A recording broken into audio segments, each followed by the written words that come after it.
So how can you hold on to this idea of your racial superiority and exclusivity? So he says, you are not walking in line with the truth of the gospel. Now, when Paul says that, it's striking. Because, by the way, there's plenty of places in the Bible that says racism is wrong. And Paul could have gone there. But Paul does not say to Peter, Peter, you're breaking the no racism rule. He could have.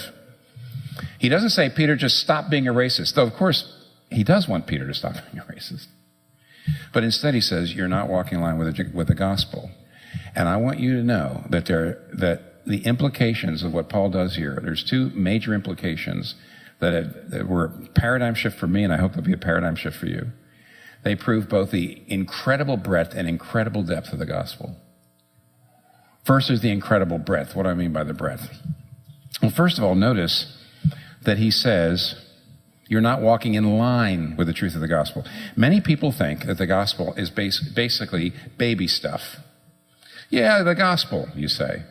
Those are the elementary doctrines of Christianity.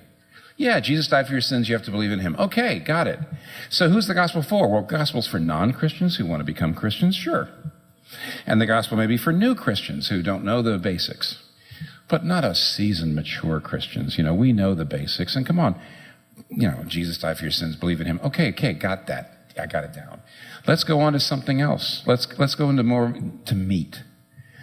Show me more how I should live my life. Let's get into deeper theology. Let's get into deeper teaching. Let's not go back to the gospel.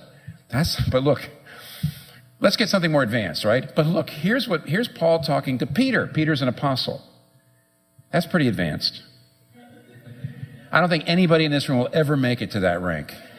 I know I won't. I think nobody here will ever be as advanced as Peter. And yet Paul brings him back to the gospel.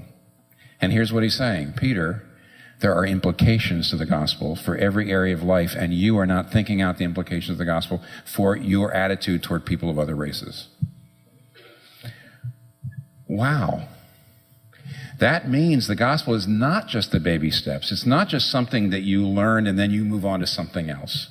In fact, to be a Christian, to be shaped into Christ-likeness, is simply to draw out the implications of the gospel for every area of life. You might say the gospel sends out lines.